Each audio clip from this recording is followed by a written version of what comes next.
Calling all baseball fans, Yankee fans, Red Sox fans, the Tampa Bay Rays. It's the Catbird Seat. Monday mornings, 10 a.m. Eastern, only on Armchair Quarterbacks Show's YouTube Live. We dive into the American League East, point of views of the fans. Timus and the Red Sox, Angelo and his New York Yankees, and Florida's own Mac McGee's Tampa Bay Rays. It's the Catbird Seat. Monday mornings, 10 a.m. Eastern, only on Armchair Quarterbacks Show's YouTube Live.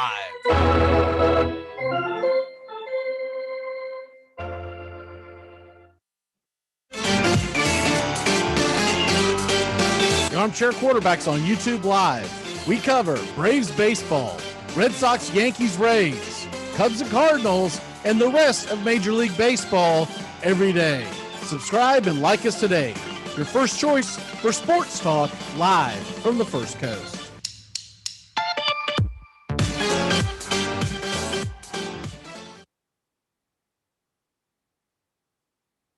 Score was tied, the bases full, the crowd began to cheer. Payoff pitch, Saturday mornings, 10 a.m. Eastern, here on the Armchair Quarterback Show's YouTube channel. We go live talking fantasy baseball, DFS, all through the world of analytics. Sean O'Toole and Stephen Troche. It's the Payoff pitch every Saturday, 10 a.m. Eastern, talking fantasy baseball. If you can make a hit in a ball game. Follow CBS Sports Radio in the Twitterverse for breaking sports news. Go to twitter.com/CBS Sports Radio. CBS Sports Radio. Take the scenic route in the new Hyundai Santa Fe, the family SUV with available H-Track all-wheel drive to help you travel way off the beaten path. Find new adventures together in the Hyundai Santa Fe.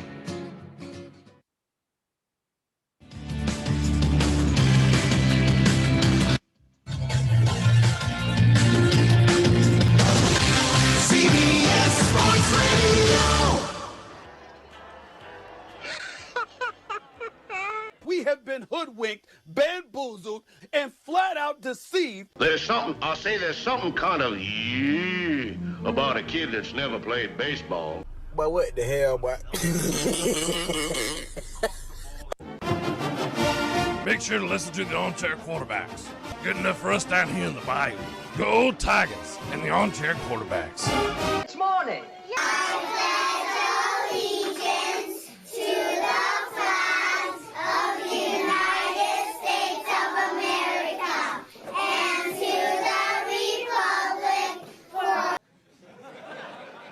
This guy's talking crazy, man. Did he just join ISIS? This is what it is. Yes, yo, what I'm saying. And then the rules. Armchair. CBS Sports Radio. You're listening to the Armchair Quarterbacks on CBS Sports Radio, #1 sports station. Good morning, and this is your Armchair Quarterbacks Sports Flash. As the month of August gets going, we've got a short slate here on this Monday, as quite a few teams are getting a much-needed break, the first one for some since the All-Star break. At 7:05, first pitch, the Baltimore Orioles are at the New York Yankees. Jorge Lopez is expected on the mound versus Andrew Heaney, New York's last-minute deadline move, getting the lefty from the Angels. At 7:10, the Tampa Bay Rays and Michael Wacha will host the Seattle Mariners and Chris Flexen. Phillies and Nats at 7 Eastern. Suarez going head-to-head versus the Nationals. Brand new toy that they got from the Dodgers in the Max Scherzer trade, Josiah Gray. That game can be seen on ESPN. Other games around the league, Indians are at the Blue Jays at 3:07, Eli Morgan and Robbie Ray on the mound. And at 7:10, Tyler Miguel and the New York Mets head to the Miami Marlins. While at 8:05, the Los Angeles Angels are heading to Texas to take on the Rangers and Dane Dunning. And in 8:10, newly acquired Bryce Wilson for the Pittsburgh Pirates in the Rich Rodriguez trade. He'll toe the mound against the Brewers and Eric Lauer. And the nightcap, 9:40 Eastern. The San Francisco Giants and Anthony DeSclafani are in the desert to take on the Diamondbacks and Taylor Widener. San Jose Sharks forward Evander Kane on Sunday vehemently denied allegations made by his wife that he bet on his own games and intentionally tried to lose for gambling profit, claims that are being investigated by the NHL. Kane responded Sunday morning to allegations made the previous day from the Instagram account of his wife Anna. Quote, "I have never gambled, bet on hockey, never gambled, bet on a Sharks game, and never gambled, bet on any of my games, and never thrown a hockey game. The facts are I personally had my best season of my career last year and was the most consistent I've been throughout any season. I'm proud of that. I love the game of hockey and would never do that in what was alleged. I look forward to cooperating fully with the league's investigation, having my name cleared, and looking forward to the upcoming season." Unquote. The NHL said Saturday night on Twitter that it was made aware of the social media posts from Anna Kane and plans to conduct a full investigation. After all the hubbub of Kumar Rocker, Vanderbilt Commodores, 21 years old, falling to the number 10 spot to the New York Mets, it looks like it will be all for naught. The Mets declined to sign Rocker by the deadline yesterday, and Rocker, who is dominant at Vanderbilt, he had an agreement in place to sign for $6 million after he slipped down draft boards earlier this month.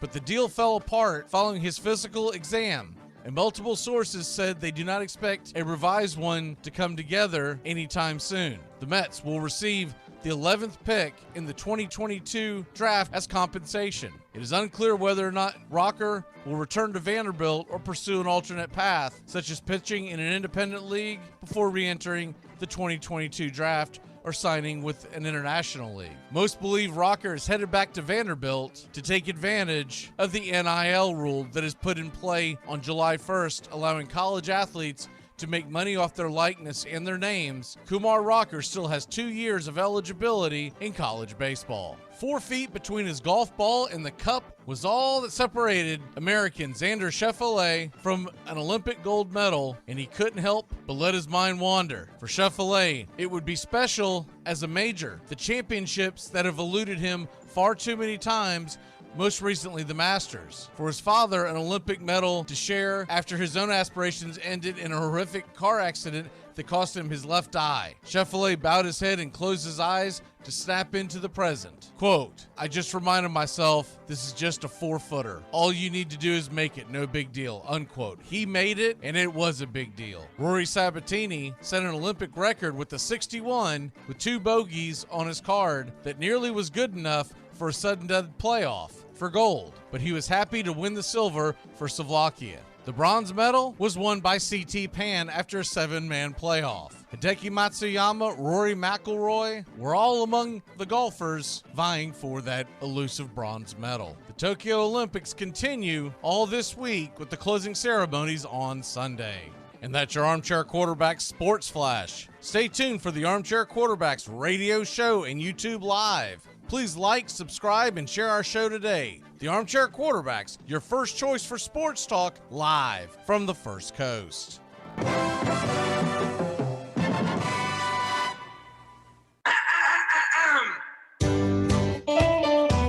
Saturday mornings, 8:30 Eastern. Dixie Football Nation is back and better than ever. We've got Tony Agolini, Matt Carr, Tones Ariola, Bobby and Angelo, along with Mac McGee this fall. Dixie Football Nation heads to the gridiron, talking ACC, SEC, the Big Ten, and all the big games throughout the college football land. That's Dixie Football Nation, 8:30 Eastern, 7:30 Central, Saturday mornings on the Armchair Quarterback Show's YouTube channel, going live, or catch the instant replay.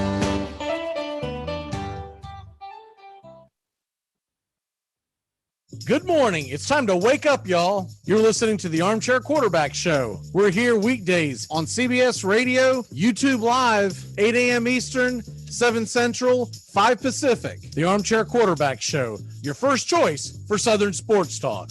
Good morning, Mr. Justin Waller. Good morning. Not know much, but I know one thing.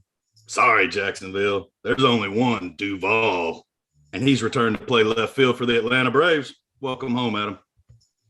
Hi, I'm Mac McGinn. I don't know much, but I know one thing. It's pretty cool to wake up in the morning and see United States baseball on playing Japan, although I'm getting a flashback to having to watch the KBO when we were all shut down last year. You're listening to the Armchair Quarterbacks. Should I let the machine get it? Are you alone in the house? We're gonna play a little game. It's called Guess Who Just Called the Police? Finally, get up! I can't, Billy. You cut me 2 feet. I think I'm dying here, man. Hello? Oh, Stu. What's your motive? Billy's got one. The police are on their way. What are you going to tell them? Peer pressure. I'm far too sensitive. Armchair. Community Access Channel. He's the armchair quarterback. He's full of beer and he's full of smacks. The all-American man. Hey, howdy, hi. Top of the morning to you. Welcome to the Armchair Quarterback Radio Show. Mac McGee and Justin Waller. Justin, how the hell are you this morning, my friend? I couldn't be better. School started back today, so woohoo! Really? Yeah. Wow. August 2nd? Hey, God. I'm for year round after the past 18 months. I mean, y'all getting to learn on. Is it normally this early, or has this been? we have a unique situation in the county that I'm in that we will take a week off the week before. In the streets? No, we take the week off for Send the kids back. They take off for the National Walking Horse Celebration every year. So that week before Labor Day week, and our schools are always out. So they start a week early because they get a week vacation going into Labor Day for whatever reason. You know, it's so funny because my wife was talking about this last night, that I guess the kids in Southern Florida, where her brother has 2 kids about your kids' age, they might be a tad older, but not by much, right?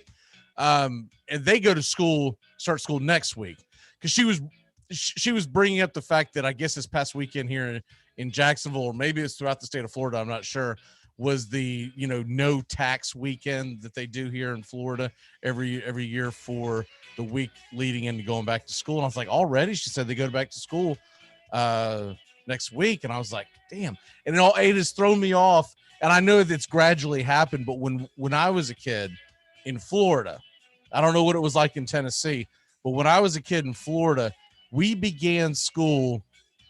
It was so dumb, but we began school about 2 or 3 days before Labor Day weekend. Then you get the Labor Day weekend, and then we would come back. But then we went to school into early June. Now it seems like they begin sometime in early August and get out in early May. Is that what goes on? It is. They get they get the last couple week and a half of May, and then they get all of June and July off in our county. So. Okay. And see, I noticed when I went to Tennessee, but I don't really remember when we started because alcohol and no, because I was only there for 2 years. But I don't remember when we started, but I did remember being shocked how early we left in May. And I guess Florida's finally caught up to that. I think one of the reasons why Florida never did it in the past for years, and I was probably just at the tail end of it, they just hadn't adjusted.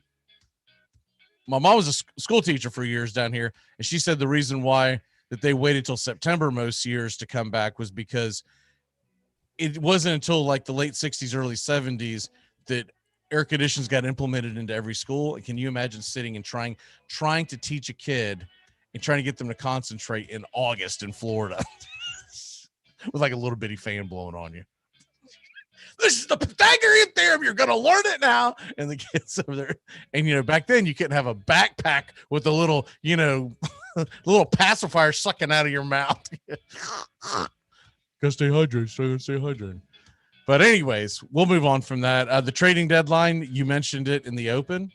I like what the Braves did, considering we gave up very little. And here's the one thing that I saw Braves fans flip out about was giving up Bryce Wilson to Pittsburgh. But when you realize that you're going to have Rich Rodriguez for till the end of the 2024 season, dude, I'm all game. Give me a reliever of control. It sucks. Bryce Wilson has some potential, but what the hell, man? It's either that or put Bryce Wilson in the bullpen. What say you? I mean, I thought we got a coach when I heard Rich Rod was coming, but yeah, I like the closer. I mean, listen, Bryce was a prospect with value that exceeded his expectations last year, and you sold high. I actually like it. If I'm going to have one I'm upset about, it was giving up Jackson to enter division to the Marlins, but to get Adam Duvall, I understand that probably had to take place, but I hope it doesn't bite us in the rear for years to come. Alan Jackson didn't bother me. He's an older prospect. I think he's around 25. He's a catcher. We've got. We're good with catchers. Yeah, we won't even count Darnode, who's a free agent at the end of this year. I don't know if they'll bring him back or not. That's not important. We have Contreras. We have Langoliers. I mean, we don't need catchers, so I'm fine with that. Other things, obviously, the big news that broke was Scherzer to the Dodgers, Trey Turner to the Dodgers. All of a sudden, Friday afternoon, Corey Seager got healthy.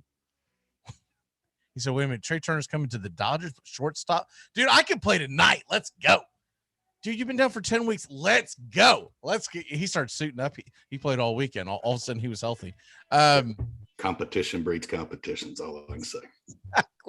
When you're like, where's this guy going to fit? I think they'll put Turner in the outfield is what they're because now what an athletic. He's a super utility. I mean, the Nationals didn't use him that way, but we've seen him deployed in the first couple seasons of his career that he can play anywhere. Right. And you could also play him in the old school. You just call it rover is what they call it now because we don't have a shift band yet. And so you could have him play second base ish. And there's no longer any true second base because of all the shifts. So you can use him as the quote unquote rover. Right. So I don't think that's going to be, you're concerned if you have like AJ Pollock on your fantasy team, you're like, carry the one. Wait a minute, where the hell is this guy going to play? That's the kind of stuff you worry about. You don't worry about if you trade Turner or Corey Seager. The Mets shocked me knowing that they are not going to have DeGrom for the foreseeable future, and they did nothing. Trevor Williams, I'm sorry, is the equivalent of nothing. Trevor Williams is an okay pitcher, but that doesn't even begin to help your void at starting pitching. So as you can imagine, Steve Cohen, the owner of the Mets, he caught crap all weekend long. I mean, so then he gets snarky. And when they had the come from behind win on Saturday night, he said, not too bad or not too shabby for a bunch of overachievers, that kind of stuff. One thing I'll say to you, Cohen, I know you're new to the whole ownership thing. Dude, don't get in Twitter wars, man, with these idiot fans. I mean, dude, you're not going to win. Don't respond to them. Yeah, learn from Mark Cuban. They gotta you have thousands and thousands, probably millions by now following you.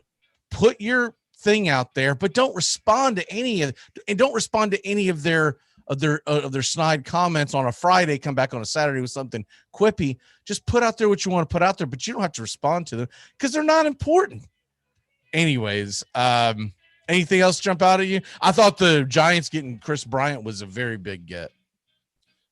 I like that. No, the Dodgers still in Scherzer and keeping him from the Padres and the Giants was that was the blockbuster trade right there. What about Rizzo going to the Yankees and already making an impact? And what about Schwarber going to the Red Sox? I want to see a little bit of that Red Sox-Yankees beef carry over, a little cub-on-cub crime.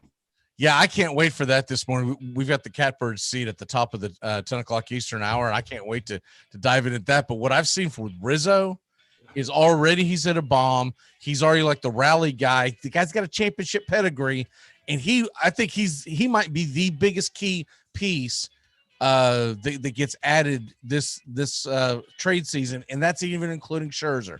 So I think something's missing with the Dodgers. I don't know what it is. I don't know if they just don't have that competitive fire that they did last year, or it's just, bad luck's going to run into you. But if they don't win the division, Justin, you're talking about a 1-game play-in against most likely the Padres. And I think that's the main reason why the Scherzer trade was made. You're going to have Scherzer versus most likely Yu Darvish in that showdown. That's what that was built for, because San Francisco, as we speak, they're still 3 games in front. The Brewers are cruising 7 games in front of the Reds. The Mets 3.5 and 4 in front of the Braves and Phillies. And then the Astros are starting to make a little headway. The White Sox are running away with their division, and the Tampa Bay Rays sweep the Red Sox. What about that? Oh, I had fun with Teamus over the weekend shooting them texts. Let's talk about them Atlanta Braves before we run out of time. 3.5 games back to the stretch they just went to. And I know they split 500, but I take that all day long. And I think after the additions, it's going to get ready ugly for this second half, baby. It's going to get ugly for the Mets. I'm telling you right now. When you look at real quick, and then we'll jump into the football that that we have planned. But I can sit here and talk baseball with you till the cows come home. So the Mets are at the Marlins, so that that doesn't scare you. But they always play different. The Marlins play well at home. They're at the Marlins, then they're at the Phillies for 3. They're home against Washington, who sold off a lot of their pieces, but it's a rivalry. Then they got the Dodgers. They're at the 49ers. They might as well be at the 49ers. They're at the Giants. They're at the Dodgers. They're home against the Giants. And I thought they had the Padres in there, but I guess that's Atlanta. That's later on. And then they come home for Washington, et cetera, et cetera. I won't get into the whole thing. And plus, by the way, you know something else the Mets have to get around in the month of September? They're playing the Yankees, the Cardinals, who made moves, Philly, and they still got to go to Boston, and they got to go to Milwaukee. They've got a rough stretch, and Atlanta has got a more favorable stretch. I will never say in Major League Baseball that you got gimmies, right? Because that's just stupid. You're asking for yourself to go on a 10-game losing streak when you say, "Oh, this is a gimme." So I don't want to go all David Ross and the Cubs about it here, but what we have in front of us, this is a homestand with Washington and Cincinnati. Very winnable games. I would be disappointed if we don't win 4 of 6. I like your math. I mean, I'm down for 6 of 4. You pull that's that right, off. baby. We went 6 and -2 this week. Awesome. Let's go. Then they go on a road trip, but it's Washington, Miami, and Baltimore. That's manageable. They got the Yankees, and then they go on there. So when they get to August 27th, that's the litmus test, because that's when they go on their own difficult run out west a little bit. The Braves need to have made up 2 or 3 games. And I'll say this now, and I'll say it then. If the Braves can be within 1 or 2 games, so we're not really 4 back. In my mind, we're about 2 or 3 back. If they can be in 1 of 2 games by the final weekend, they host the New York Mets. And it's a 3-game series. They host the Phillies that week. It can be done.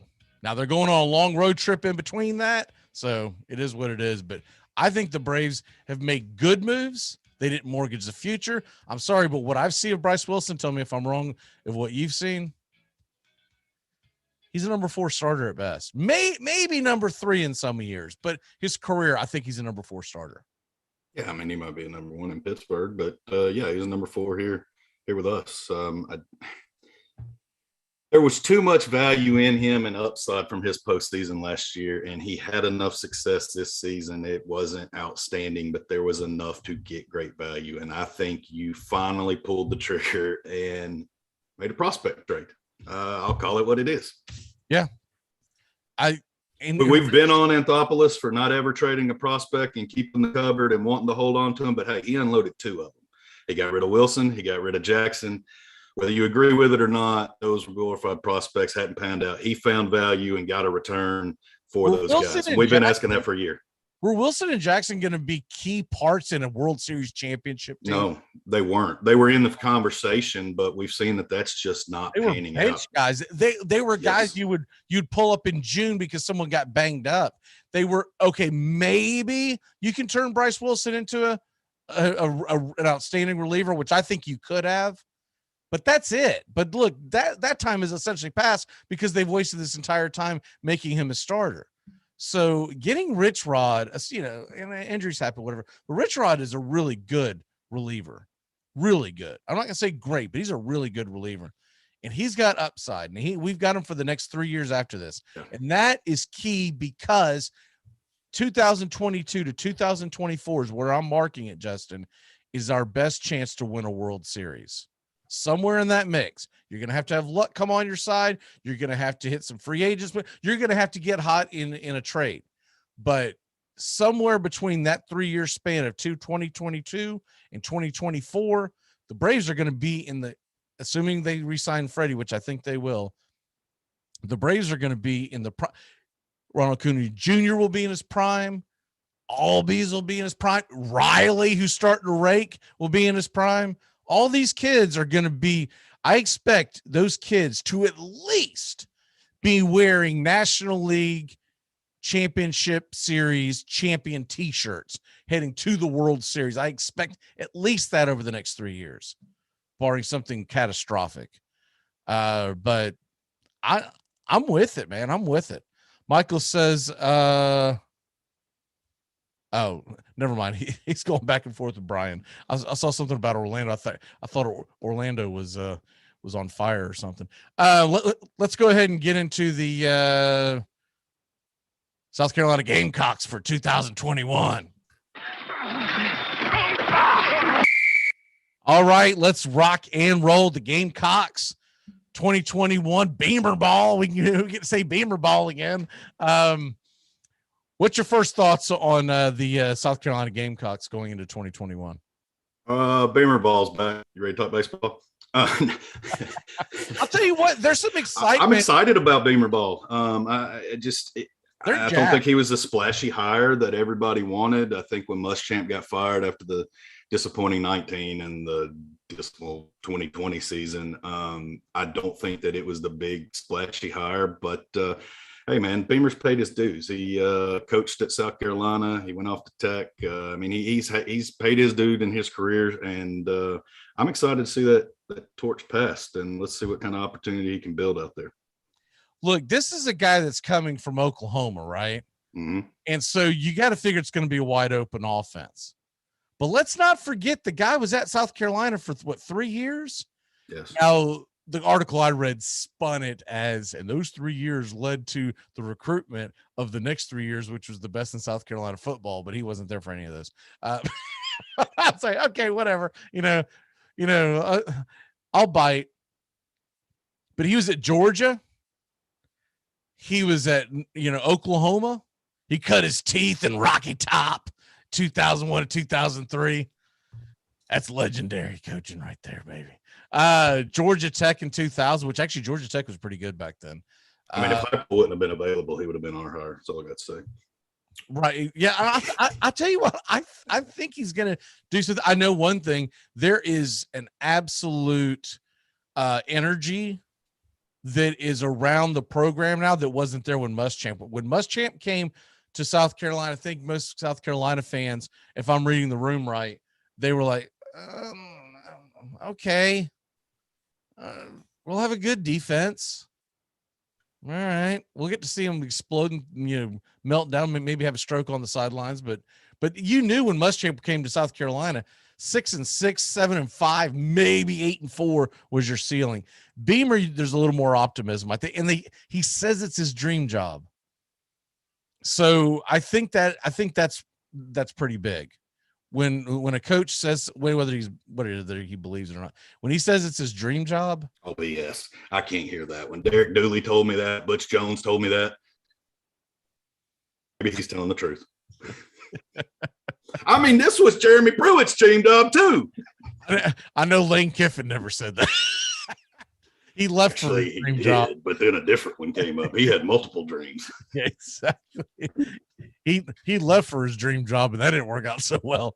But I think there's at least some excitement, and if he can show that this offense can get up and go like Oklahoma can, they don't have the talent Oklahoma does, but if they can get up and go and lean on Kevin Harris and his 1,000-yard rushing game year last year. which, by the way, they've only had 6 in school history. That kind of shocked me. They've got 4 offensive linemen coming back. Their tight ends coming back. Considering this guy's a tight end coach, I expect a lot out of Muse. I think the biggest question is going to be, first of all, obviously, who's going to be their quarterback?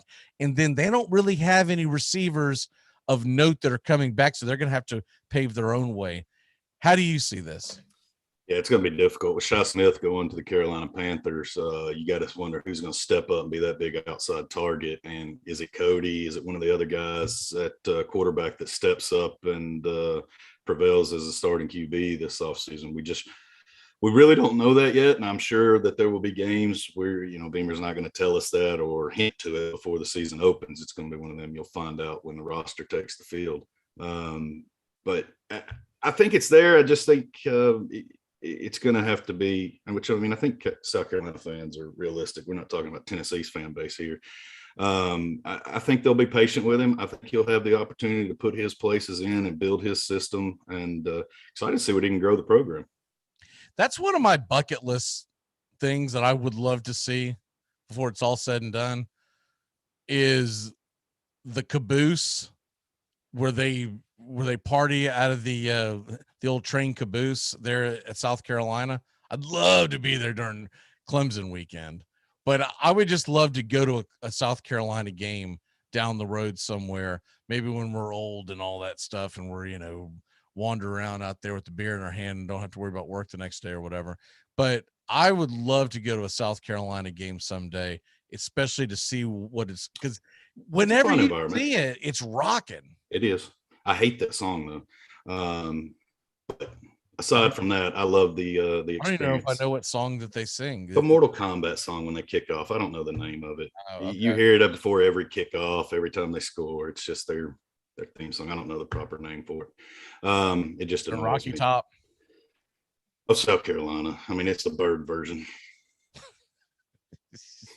Fair enough. All right, so let's get into the meat and potatoes of this. Where do you see them this year?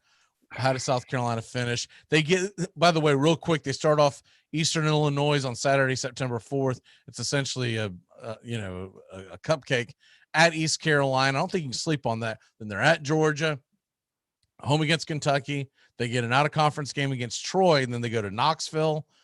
They're at home against Vanderbilt, at A&M, at home against Florida, at Missouri, and then finish it off with Auburn and Clemson. Oy vey. They won 2 games last year.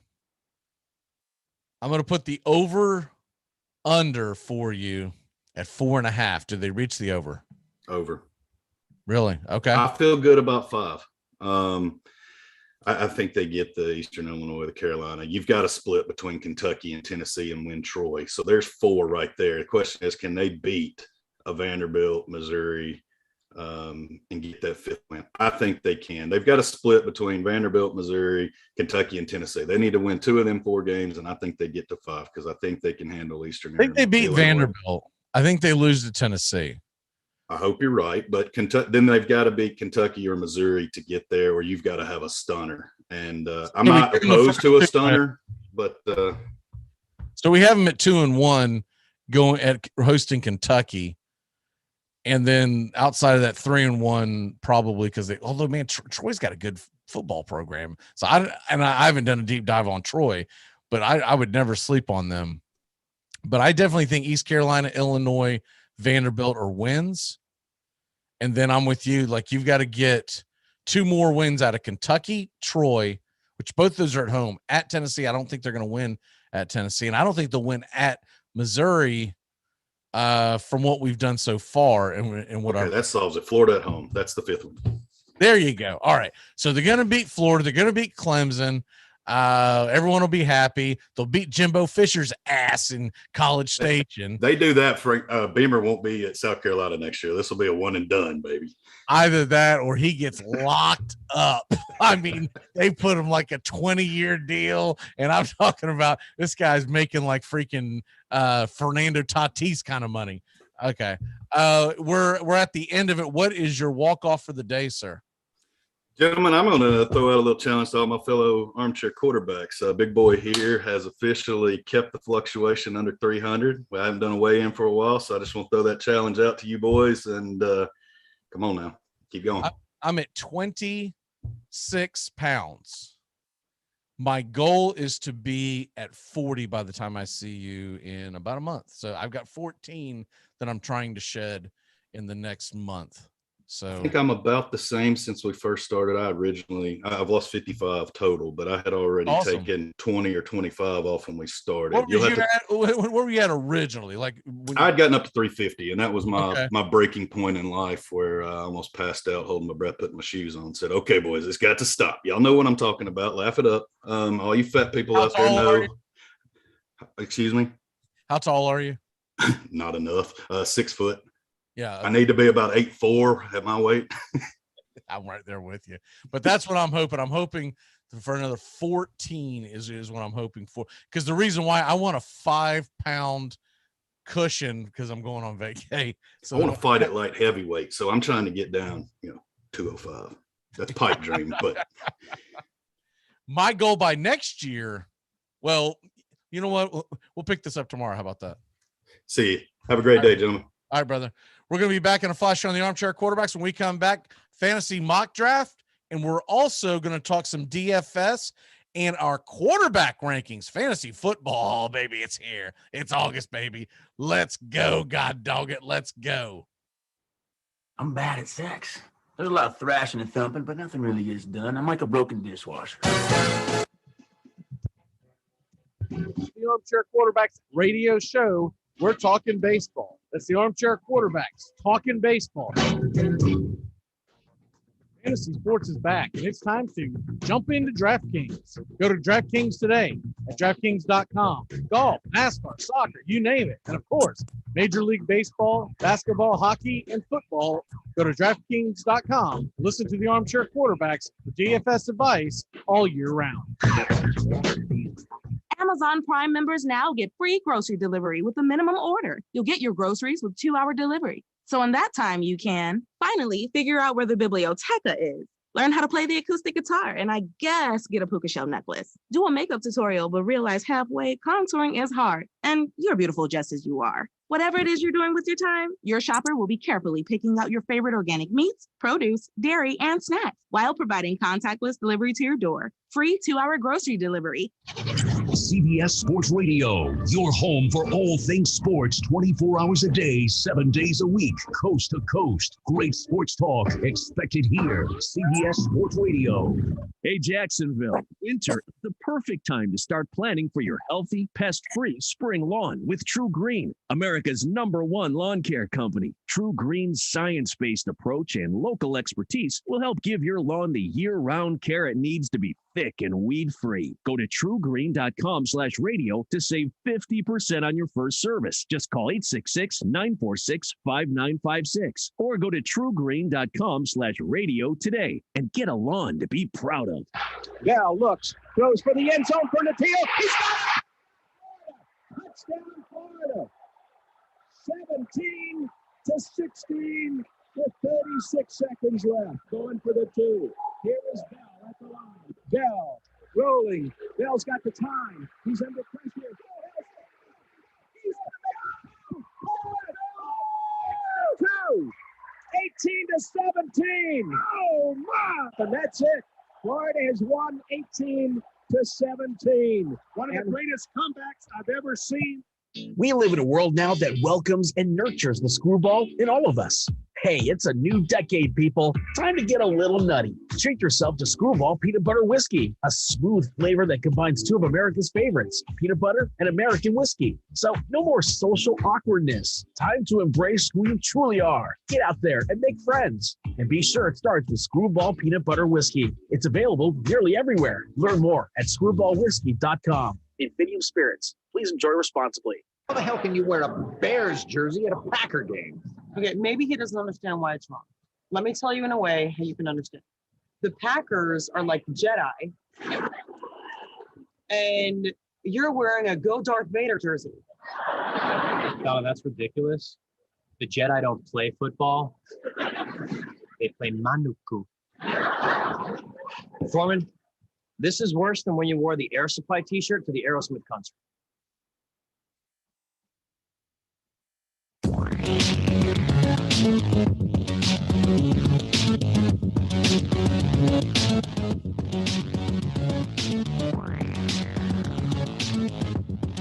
Good morning. Oh, he's checked out in Reds after he kicked the Mets ass this weekend. How the hell are you, Doug? Looking good. Good. How you doing? Looking good. You should still be facing towards the natural light. I can see it in the reflection over behind you. But anyways, a much better backdrop than normal. Mm-hmm. Looking good, sir. We're gonna run out of time if we don't get rolling. So all right, I don't have time to ask you. You know how all your hot dates went over the weekend. Where are you going in DFS today? And I'm gonna get us set up with the mock draft as you tell us what's going on. DFS, just quick stacks. Take the quick stacks. Take Philly over Washington, or Milwaukee Pittsburgh. Those are my two stacks for the day. Also, best players to pick. I've got let me see, Tyler McGill pitching for the Mets today. I think that's your top pitcher pick. And if you don't like him, take Dave Sclavini, our favorite pitcher from San Francisco. How about those Mets yesterday, by the way? That hurt. That hurt. That hurt. You won. What I'm talking about is Mr. Voto with his streak. Oh, okay. I was about to say you took 2 out of 3 from the Mets. You got to be feeling good. Oh, I feel good about the wins. I just hate it for Mr. Voto. That's some of the best hitting I've seen from him in a long time. And to come up that short. I finally picked him up, and I think it's in the Roto League. Uh-huh. But it was basically because I'm wanting to, man, I gotta do something about my batting, dude. It just stays put, and it's terrible. I gotta do something about my batting. This offseason, I'm gonna be willing to trade some of my bigger what the hell's going on here? All right, here we go. All right, sorry about that. We're getting ready for our draft, so we can sit up here. We are hitting 6th. So we're gonna kind of walk through this, Doug, as the draft starts in a minute and a half. So we will have to keep an eye on the clock because I can't put the sound on it because it deafened everybody over the weekend when we did this. So anyways, this is what's going on with someone just DM me. Oh, the picture I have in the background, it's Vin Scully. It's a picture of Vin Scully overseeing the field before a ball game. One of my favorite broadcasters of all time, and always thought it was a really neat pick. So that's my backdrop. It's been the backdrop on my computer for quite a while. I don't remember when I did that. Probably right around the time they hired Willie Taggart. I quit putting Florida State in the background. Okay, we got the number 6 pick. It's about to begin. You know the usual suspects are going to be gone. Who are you hoping falls to us at number 6? Wow. I hate the number 6 pick. I did do a shorter 8-man draft just because we have such a small segment here. Gotcha. I want to get as many picks in as possible. And it looks like we're drafting against some actual humans. So that's nice. They're not all team 1 and team 2. We do have team 7, but other than that, we actually have some newbies. Anyways, number 6. Who are you hoping falls to us? I want somebody to be stupid and pick up a wide receiver first, and at least one of these top 5 running backs falls down to us. If it doesn't, do you take the best running back available, or do you go best receiver? Well, in that case, oh man, I mean, my philosophy. We'll just assume that it's a half-point PPR, okay? Then I would probably go ahead and snag Tyreek Hill then. Okay, so we'll see. Right now, it's gone McCaffrey, Cook, Henry, Kamara, and Elliott. So, do you want to go Tyreek Hill, or do you see a running back that you prefer? Remember, we only have 30 seconds to do this, so we can't talk forever. I know. No. I'm just. I can be ready. Then perhaps I would take Nick Chubb. Okay. All right. So we're gonna go Nick Chubb, and then we'll pick in a few, and we'll see what's sitting there, whether it's a running back, whether it possibly tight end, receiver. So right now we're starting with Nick Chubb. He just signed a 3-year extension with the team, so he's got to be happy about that. And I think the Browns are going to be pretty darn good. You do worry about Kareem Hunt getting some of his touches, but it doesn't seem like it's affected that much. Seems like it's more to keep him fresh, and Kareem Hunt comes in on passing downs. So it hasn't been the worst thing in the world for him. No, it hasn't. All right, where are we looking at now? We got Chubb. Saquon and Tyreek are sitting there. Oh, then I got to take Tyreek then. Okay, so if he falls, if he goes, okay, he's there. So we'll go Tyreek Hill, arguably the best.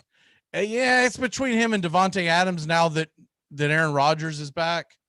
I think those are definitely the 1 and 1A. It's really just your preference. If you want a guy who has the ability to just break out and have a big time game, it's Tyreek Hill. If you're looking for more consistency, it's probably Adams. But it's how you build your team. If you got a guy, if Tyreek Hill can single-handedly win you a game every week. Not that Adams can't.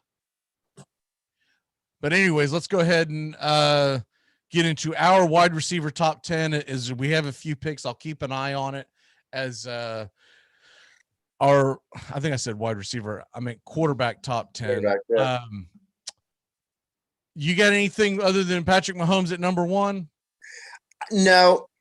I would qualify and say that Josh Allen is 1A. I just think he's just going to be lights out this season. So, but no, Mahomes is still number 1.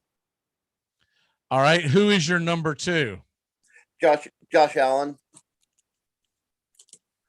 And that's without a doubt, like you wouldn't even be considering anyone else, correct?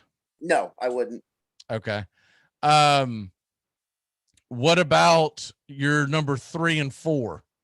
3 and 4 is Lamar Jackson, and believe it or not, Dak Prescott. A lot of people, I know he's had the injury, but I think Dak Prescott will be a top 5. All right, and now why do you have him over like a Kyler Murray? Just if Prescott does anything, and especially from a fantasy point of view that he was doing up until the time he got his injury, I just think his fantasy numbers will be superior to Kyler Murray. All right, we got a pick coming up here, and so we've got a receiver, we got a running back. It's going to be our pick here in a second. All right, here we go. Who do you like? What do you want? I want a running back again. I want to see what's left in the running back. All right, let me do that really, really quick. CEH, Montgomery, Dobbins, Sanders, Carson. Hurry. I'm reading there. Is Hilaire available there? Yes, CEH. I would go ahead and take him. That would be my impulse. Okay. So then we'll get another pick in about 4 picks. So when we come back off of that, we will have you're probably thinking receiver, but I'm going to put all players in case someone jumps out at us. Right now we have Chubb and Hilaire and Tyreek Hill, and we're looking to see what falls to us at the number 27 slot overall. 24 is picking right now. So continue with your top 10 of quarterbacks. Oh, well then Kyler Murray next after Prescott. I mean, he'll have a solid fantasy season, and I think he's just right in the middle of he's right in the middle there. So I don't think I won't have any conflict with that.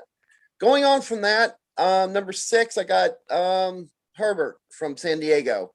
I think he's going to have a pretty solid season this year. He might have a better season than that, but for now, I've got him right there at the number 6 spot. All right.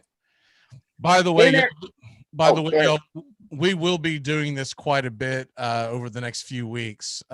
Typically in the second half of the show, but we're going to be doing a lot of these mock drafts. They've been pretty popular. People have asked about them, and we're going to try to mix them up as much as possible. We just don't have a really long show, so we can't do really deep drafts, but you'll get those on Saturdays during the handicapper show. Okay, here we go again. We've got Wide receiver, 2 running backs. What do you like? You know what? The way I drafted value, and I think if I'm reading it right, I'm going to take Waller. Okay, I figured that. I was about to just go ahead and put him in the queue just in case you rattled on too long. I would have been intrigued to take Montgomery, but I get what you're saying as far as if you have Waller, you have an elite tight end. There's only about 4 or 5 of them at the most this year, and I'm counting the rookie Kyle Pitts. And we don't even know what the hell he's going to do, but we think he's going to be really good. Luckily, this draft is moving pretty fast, which is fine. We're getting some auto drafters or whatever because it's moving it along. I don't know why in the world Yahoo on an auto draft, dude. Why is it got to go 10 seconds? Get them out in 5. Get them out in 3. Right? Give them an honest chance to log back in, but just get them out. Once you've gone into auto draft, it means that you're not paying attention. So right now you got the tight end, you got 2 running backs, you only have 1 receiver. It's going to come back around. Are you targeting a receiver? Let's see what quarterbacks are left. Josh Allen and Lamar Jackson and Kyle. Only 1 quarterback's been taken so far. But as far as receivers, you've got Evans, Cooper. Evans is gone now. Woods, Julio Jones, Cooper Kupp, DJ Moore. What are you thinking? I'm thinking wide receiver now. So okay. I'm thinking probably I would go ahead and take Cooper. All right. Well, we'll go ahead and do with Cooper. There's an update on him to make sure it's said Cooper looks great after undergoing ankle surgery, and they're expecting him to be ready to go by the season. So we'll go ahead and take him. You always want to read those things and make sure it's not. Yeah. Amari Cooper has retired. Oh man, what did I do? What the hell? I better trade him quick. I better get a gentleman's handshake over here somewhere. All right. So going back into your top 10 list of quarterbacks, finish it out for us real quick. Aaron Rodgers, he's just down here because who knows what he's going to do, but he's still worthy of a top 10 pick. After that, Russell Wilson is further down because I don't know what the situation. It seems what number is he on your list? He's number 7 on mine. Okay. Then Russell Wilson at number 8. With everything going on in Seattle, I don't know if his numbers are going to be. Our turn to draft. Hold on one second. Oh. Hold on to that thought. You go quarterback, or do you use flex? And we got to make it quick. Do a flex. Okay, flex. We got 10 seconds. Cooper Kupp, Henderson. You want your boy Jacobs? Yeah. All right, we're going to do that. All right, now we got more time to actually get ready for the next one. If there's quarterbacks available, which I don't know if there will be, but Kyler, Dak are both there. So I'm going to put them in our queue just in case, but they might go on a run here. All right. And finish up your top 10 real quick because I got to get into mine. Like I said, Russell Wilson, number 8. And then Tom Brady, it's number 9. And then Ryan Tannehill at number 10. Okay. Mine differs quite a bit, but that's what I love about fantasy football. Everyone's got their opinions, right? By the way, I do want to mention something. I ordered it. It's going to be here in the near future. Don't know when. I have a trophy that's going to sit over my shoulder, and we're going to add the champion every year. And this goes into one of our leagues. I'll explain it down the road, but the champion will be put on the plate almost like a Stanley Cup. Mm-hmm. And then the winner of the league will get its own smaller trophy sent to them each year. Okay. Oh, okay. So, and this dates back quite a few years. I'll explain on how I got to this and whatnot, but it goes all the way back to the 2014 fantasy football season, since we've been doing leagues with the armchair quarterbacks. So most people who are in it are they're either in our league, on our show, or they're longtime viewers that we've gotten to know. All right. We got a couple picks. So I'm obviously going Mahomes and Allen 1 and 2 in my quarterback rankings. I don't think there's any big shock there. I like Dak Prescott and Kyler Murray over Lamar Jackson. Now I've got Murray ranked above Prescott just because he's coming off injury, so I'm a little concerned. But damn, Dak Prescott can gun it. Lamar Jackson's my number 5 because anytime a guy has the ball in his hand that much, you got to like your chances. So that's my number 5, and I'll do 6 through 10 after we do our draft round here because we got guys coming up. Both those quarterbacks are gone, by the way, so we can either go flex or the best quarterback available is Jalen Hurts and Justin Herbert. So I think we can wait. So flex, what are you seeing there that you like? You got more Lockett, Thielen, Ayuk. We're running out of time. Kareem Hunt, Galladay. I'll go ahead and I think we got trouble. I'll go ahead and quarterback Kareem Hunt. Or crap, dude. What am I saying? I can't find him. You took way too long, dude. It's okay. Stutter that out of your mouth. So we ended up with DJ Moore. You got to realize I got to be able to find it and click it. I know. So Hunt is there if it comes back. So I'm gonna go ahead and star his ass so we don't get jacked. Anyone else that you see on the list right there that you like? Because essentially it's a backup time, and I think we can wait a couple rounds on quarterback. It's an 8-man league. I'd say the top 7 quarterbacks have been drafted. Who else do you like here? Looking from what I can tell here, like Tyler Lockett is a good pick. It's hard to say. It's so small. Would you rather have Lockett or Hunt? You know what? I'd rather have Lockett. All right, so we'll do that, and then worry about running back depth here in a minute. Okay, how about that? All right, finishing off my top 10, it's Aaron Rodgers. I've got him up higher because I think he's got something to prove, and he had an MVP season last year. And to me, it would be disingenuous, but I am concerned of all the nonsense that went on during the offseason. But I still have to put him above Justin Herbert, who I have at number 7. Russell Wilson is at 8 just because, once again, he's got the ball in his hand a lot. And then I finish out with Tannehill 9. And I don't know. I wish I would have been jotting it down when you were talking, but I did not because I was paying attention to the draft as well. I've got Matt Stafford as number 10. I know you. Hello?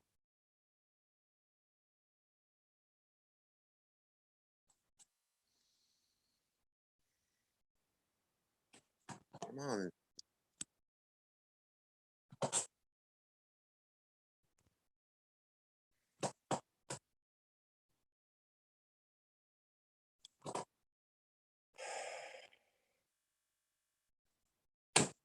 We're having such a good show, too.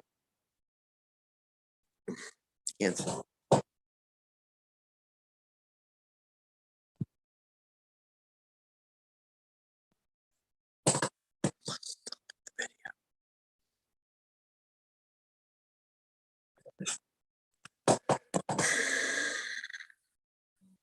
Fantastic.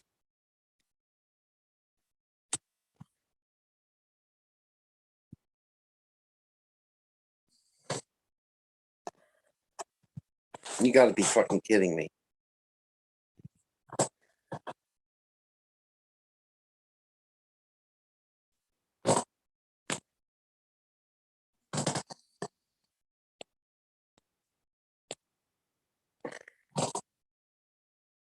Hello. It's just me.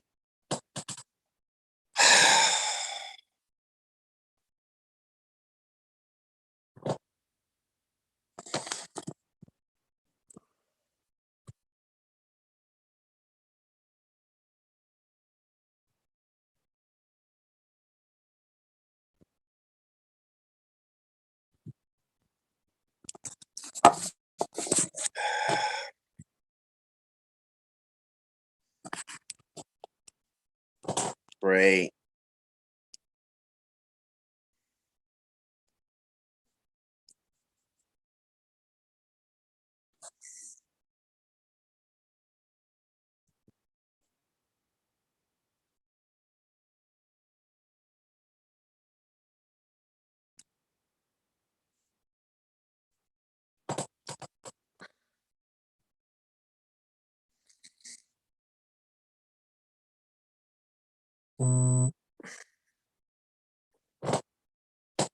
Oh, jeez.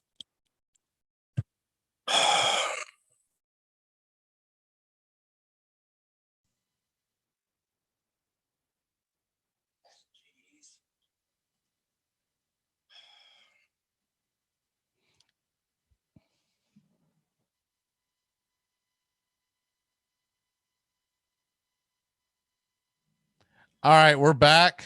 It looks like I apologize to everyone there. Comcast crapped the bed again. Not a whole hell of a lot I can do about it.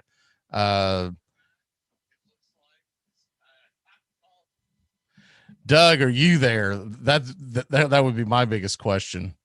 We'll see. We'll see what happens here. I don't really know if I still have Doug or not. So there you go. That I'm gonna stop share because I don't even know what the hell's going on here at this point.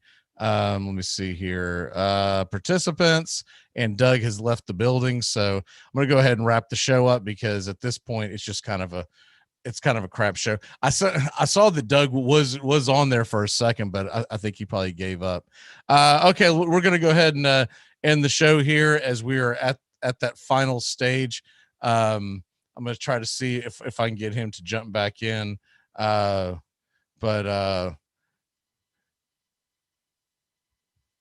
Anyways, we'll see if he can join us here in the very near foreseeable future. If not, we're going to go ahead and end this thing.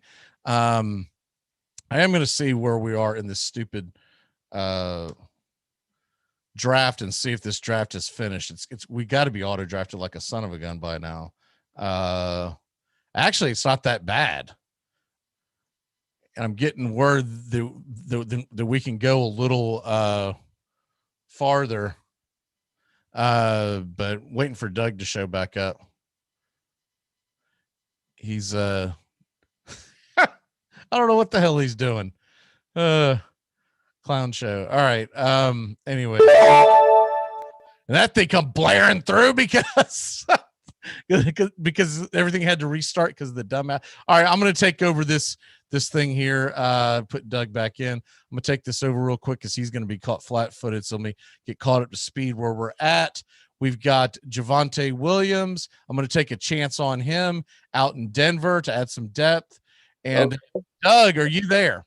Yes, I am here now. All right, Comcast crapped the bed, and there's nothing I could do. Sometimes it'll keep you on. So if that happens, just stay on.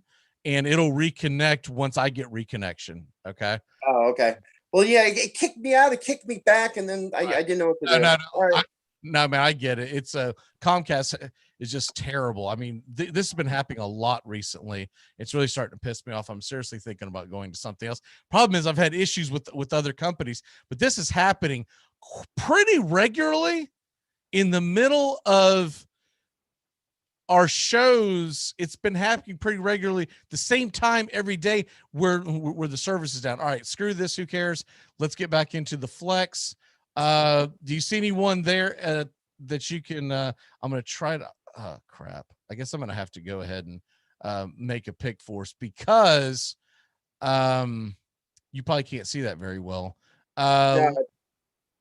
DJ Chark or Brandon Cooks? I'll take DJ Chark. I'm glad you said that because we're running out of time. Okay. I'm going to see if I can do this again and put the portion screen share. There we go. I'm sure you can see that much better, right? Yeah, it's better. All right. So I'm going to edit this at the end because I do know we're not going live on any other platform today. They're grabbing us in 2 markets later on. So I'm going to edit this. So we'll go ahead and finish up here pretty much. We'll get to the end of this draft and then we'll do our walk-offs and everything. All right. So I don't remember where the hell we were, but I think I was asking you who you had on your quarterback on going into who was on your list that wasn't on my list is what I was asking. So did you have Jalen Hurts on your list? I couldn't write them down while you were talking because I was looking at the draft board. Gotcha. But did you know, because my last 10, I don't know if you heard the final 6 was Rodgers, Herbert, Wilson, Tannehill, and Stafford. And I know you didn't have Stafford, so who did you have on your list? Oh, you didn't have? I had Brady, and I think that the only difference Brady instead of Stafford. Okay, that's what it's. So, yeah, I'm optimistic about Stafford. I will say this: the injury to Akers makes me a little more weary because defenses can now focus more on stopping the pass as opposed to stopping the run, which they would have. All right, it's our turn again. So this is what we have real quick. God, why in the world would it automatically go to another team? All right, so this is what we have. We have Herbert, Hill, all that on the bench. You've got that. Let me go to players, flex, your best flex available. What do you like? Got 2 seconds. I can't see whatever that top player was you just had. Pick him. I don't. All It's right, hard to see. Sorry. You're gonna have to get a device where you can see better. Because I've got it expanded now. I mean, you should be right on top of it at this point. Okay. Looking at our team real quick. Herbert, Hill, Cooper, Chubb, CEH, and Waller are our starters, with the flex being Jacobs. Our bench sits like this. We've got 2 running backs in Javonte Williams of Denver and James Robinson of Jacksonville. And then the receivers is DJ Moore, Tyler Lockett, and DJ Chark. Okay. So we have essentially 1 bench player to pick. And I don't see defense on this. So maybe defense isn't an option. Oh, no, I'm sorry. We got auto-picked defense. So we'll go ahead and grab a kicker to buy us time to look and see what else is left. Normally I wouldn't draft a kicker this high, but I'm looking at the fact that we need a chance to figure out who we want on our flex. Mm-hmm. All right, so this is what you've got.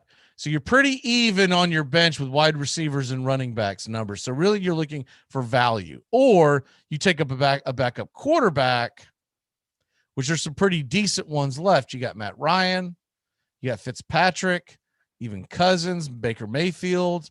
The rest are big time gambles.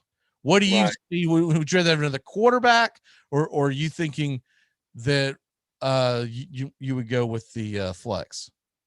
I would go ahead and take a backup quarterback here. I'll take Cousins, believe it or not. Okay. I don't think there's much difference between Cousins and Ryan, and I think Ryan's a good pick as well. Honestly, even Fitzpatrick, if I absolutely knew that he was going to be their starter all year long. Yep. But I think you could catch him on some hot streaks. We know how hot he can get. He's obviously someone we're never going to start over Justin Herbert realistically, but maybe you like the matchup that week. And so those are the types of guys that I think you can take advantage of some situations. Now, Cousins is still there. Looks like Matt Ryan got drafted. We've got a few more picks, so we'll see if it ends up with us. If not, we're going to have to do a mad dash to if Cousins, Fitzpatrick, and Baker Mayfield are all gone, are there any? Well, one of them will be there. Would you take Trevor Lawrence over Baker Mayfield? Would you take any of the other quarterbacks over Baker Mayfield if Fitzpatrick and Cousins are gone? I may just pocket Trevor Lawrence and see how he does when he does start. Gotcha. What the heck? Cousins is there. The one thing we know about Cousins, he starts off slow, so he'll be on our bench. Yeah. Go ahead and edit. Well, let's look at our team real quick. We've got Justin Herbert. I think I can move this, can I? Yeah. We've got Justin Herbert, Tyreek Hill, Amari Cooper, Nick Chubb. A pretty solid team for a team that drafted 6th. And then, of course, our defense is Tampa Bay, which you can't beat that. And you've got Gould as your kicker, which, whatever. Kickers get dropped. It doesn't matter. But I'm looking at the fact that the meat of this team, the 3 players you can't see right now are DJ Chark, James Robinson, and Kirk Cousins. Those guys are essentially bench players. But you've got 4 really solid running backs in Jacobs. Williams is a rookie, so we don't know what we're going to get, but we're hopeful, right? Chubb and Hilaire. I would have liked to have grabbed Hunt if I could have found it in time, but we had that gaff.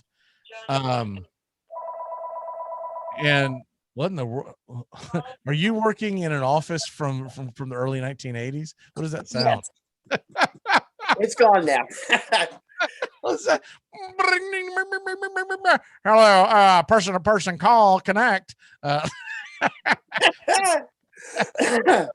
right, I'm going to go ahead and stop the share here. But I think it's a solid team. It's a solid team. It's not standings real quick. We would be projected to actually have the most points in the league. Yes. Now, the only way you're ever going to get that in these things, because I've done a lot of them, you have to take a second quarterback. If you don't take a second quarterback, there's a big drop off from your quarterback. Like if you really wanted to get the best score possible, you just draft a bunch of damn quarterbacks. But you have to get a second quarterback to be able to do that because they take into consideration on your bye weeks. Mm-hmm. And so if you're missing, what could be 30, 40 points on your bye week and then other things, the things that can hit you hard with these things are if you draft and you think that's a good draft, but they're going to look at it as did every guy have the same bye week, right? Mm-hmm. Anyways, we don't have time for turn back time and all that stuff because of the Comcast gaff again. I'm sure I get really pissed off about that. What is your walk off for the day? My walk off of the day, just one of my favorite ball players, and I thought it was a good move for the Dodgers picking up Trey Turner. I love that. And they just overall how crazy that was, the craziest last moment of baseball free agency I've seen in a while. Just how many players are on new teams, but I just think Trey Turner being on the Dodgers is going to be magic for them. Yeah. It doesn't worry you that these teams are we're starting to get super teams in baseball. And the teams like the Cincinnati's will never have a chance? No, because this has happened before in baseball history. This is not the first time you've seen teams load up like this. I mean, you could say the same thing about the back in the 70s. You could say that about the Mets in the 70s, how they never had a chance while you had the big red machine in the 70s with all the players they had. So the idea of them stepping but up. The difference is back in the 70s, the salaries weren't astronomical. That's very true. And so Cincinnati could compete. Yeah. But let's be honest. If your favorite team does not play on a coast, you're going to have a very, very difficult time competing. That is true. But the Reds have come through it before in their history. So I am worried, but not as worried about, let's say about, well, not even the Cubs, but I'd be worried about trying to think of a Midwestern team right now. I'd be worried if you were Texas, if you're the Rangers. I'd be worried if I was Cincinnati. I'm not as worried. I am worried, but not as worried. Should be. It's a small market team. It's in the middle of nowhere, and it's got an okay population, but you're never going to have the money that Boston, New York, Los Angeles, San Diego are going to have. Houston. I mean, you notice the teams that are competing, Chicago White Sox, the teams that are competing this year, they're all in the biggest population meccas in the United States. Atlanta's got a different thing going on. One of the reasons why they're going to struggle for the next few years to compete is because even though they're in a decent market, they're not a big market, but even though they're in a decent market, they got a terrible television contract. So that's something totally different. But I don't think Atlanta will ever be able to compete with these teams because their population is never going to get to the Houstons and the New Yorks and the Los Angeles. So it's always going to have to be a fight. You're going to have to be very Tampa Bay Ray-ish. Maybe not to that degree because Atlanta can afford to keep some, but they're never going to be able to bring in a Rizzo at the trading deadline. It's just never going to happen. Well, I'll tell you one thing. I'm more worried with Cincinnati is the leadership in Cincinnati and ownership. They have no imagination. They don't want to sign anybody. They don't even want to take a chance. So their attitude coincides with what you talk about as far as market share and market size. I think their mentality is as small as the area you say with Cincinnati. So I'm more worried about them and their attitude about who they buy and who they don't buy and who they don't get. And they always just have no imagination. They always stand pat. And that's as big a problem as the market share that they have. Is their mentality as a small town as Cincinnati is at this point. It's just concerning to me because it concerns me. I guess I try to have faith, but yeah, I am concerned. I'm not going to lie to you. How the hell is the Kansas City ever going to compete again? You know, they're going to have to get lightning in a bottle is what they're going to have to do, which is essentially what they did when they won the 2015 series. They got lightning in a bottle for a couple of years and they had to sell off like a madman. Yeah. The Marlins are never going to compete long-term. The Tampa Bay Rays are they're defying all logic, but other than that, I don't think it's good for baseball. I'll just put it that way. It's not good for baseball. If it becomes so concrete that there's no, and in the 70s there was always breakup, so you could have potential for other markets to compete, but now it's becoming solidified. Yeah, I thought it might be like the 70s. There might be give, but the more I think about it, there might not be the give there used to be. All right. Well, we're going to go ahead and get out of here because we don't have time for our usual end of the show. We apologize for the blip. I am going to edit this and re-put it back out, edited where there's not that gap of a couple of minutes where the internet went out in the area. Great job, Doug. We'll see you next week, a week closer to the fantasy football drafts.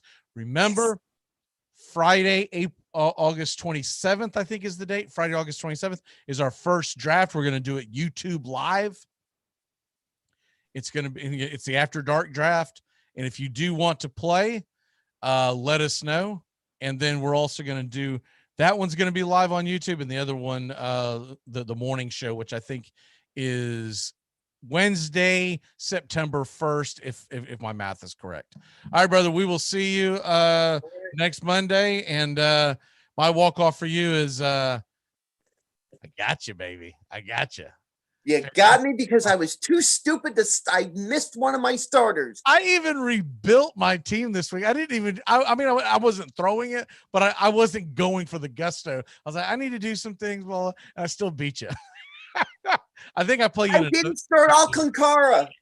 I forgot. I forgot to start one of my starters. Boo hoo hoo! I know. Boo hoo. Boo hoo. I play you in another league this week. All right.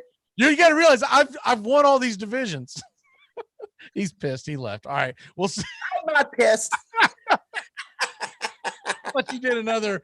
I can't remember what Justin did that one day. It was something like that. I don't remember. We'll see you next week, bud.